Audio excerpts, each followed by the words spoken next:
What up, guys? The Bench Buddies are back with my Week 19 Top 25 rankings. I'm doing this video Tuesday night.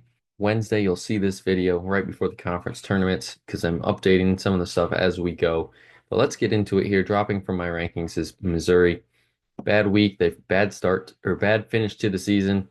They're falling out of my rankings, but they are in the others receiving votes with other SEC teams with Ole Miss and Mississippi State. Then you have VCU and Arizona rounding out the teams that just missed the cut. 25 through 21, you get Marquette, two heartbreakers last week as they head into the Big East tournament. Hopefully, you can get some revenge on those teams. And then you have a run of Big Ten teams with Oregon, Purdue, and Michigan. Michigan is struggling to find their footing after having a really good three-fourths of the Big Ten season and then have struggled since. Purdue is the same way as both of those teams head into the Big Ten tournament, where Oregon is hitting their stride and looking good heading into that tournament. UC San Diego in the Big West tournament this week. I'm assuming they will win it. If they don't, I'm assuming there'll also be a bubble team that will get in. 28 and 4 is no joke, no matter what conference you play in. 16 through 20. And this is why I waited because Kentucky and St. Mary's logo should be flipped. Kentucky's at 17, St. Mary's at 18. St. Mary's just lost to Gonzaga, so they're moving back one spot in the West Coast Conference.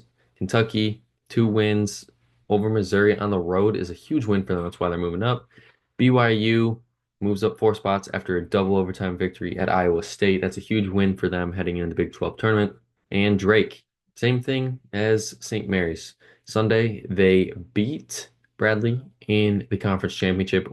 3 games there, get to 30 and should be 30 and 3. The Drake Bulldogs are just on fire heading into March Madness. 11 through 15, I think you can rank any of these teams in any of these spots. Maybe A&M and Texas Tech higher than Maryland, Louisville, Iowa State, whatever you want. But all these teams had some really good weeks last week. Obviously, Maryland beating Michigan on the road, Texas A&M beating the number 1 team in the country, Auburn, at home. Texas Tech just keeps on winning along with Louisville.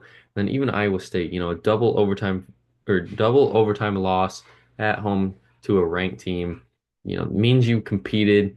It just didn't go your way at the end of the game. But all these teams could be the surprise picks to win their conference. They're not the favorites, but they're teams that could be right there that could get it done. 6 through 10, this is where you get your favorites, especially Memphis in the American tournament, number 1 seed. Obviously, they are the heavy favorite to win that conference as they just keep on winning. Clemson and St. John's are in that same boat. They just keep on finding ways to win games, not getting enough credit along the way. I think St. John's could be that dark horse pick that wins it all. If they win the Big East tournament, they could possibly end up being a number 1 seed when it's all said and done. Clemson, maybe the same way if they could beat Duke.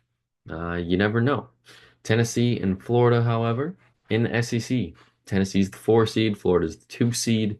Just be based off of seeding alone. There is really no easy path to the SEC championship, but Tennessee, with the loss at Ole Miss, drops them from 4 to 7. Florida moves up after beating Bama on the road and then destroying Ole Miss at home. 1 through 5. I think it's pretty clear at this point that it is Duke, the number 1 team in the country. They just keep on winning, 19 and 1 in conference play, and no one wants to face them right now. As long as Cooper Flag has a decent day, this Duke team is probably going to win. Houston, as long as they can limit you to under 60 points, they're probably going to win because their defense is exceptional.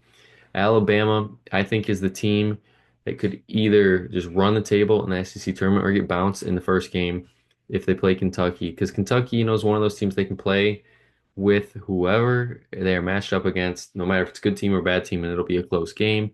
Auburn comes into the SEC tournament looking like the heavy favorite to win it, but then losing 2 straight to close it out. Texas A&M game on the road, that's a tough environment on senior night.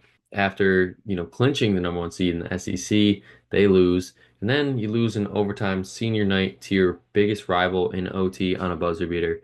So Auburn has some regrouping to do heading into this week's SEC tournament. And a team that doesn't need to regroup is Michigan State. This team is clicking on all cylinders, beating Iowa on the road, destroying Michigan at home on senior night.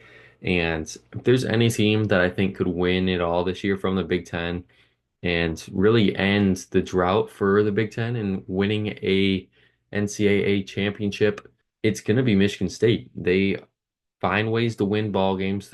Like I said, they're clicking on all cylinders, and they are very versatile on both ends of the floor. But that's going to be it from our Week 19 Top 25. Check back next week, and I'll be re-ranking all 68 of the March Madness teams and their chances on where I think they can win the tournament. Now, number one team may not be a number one seed, could be easiest path, and so on. And then also I'll be breaking down my bracket as well. But until the next time, the Bench Buddies are out.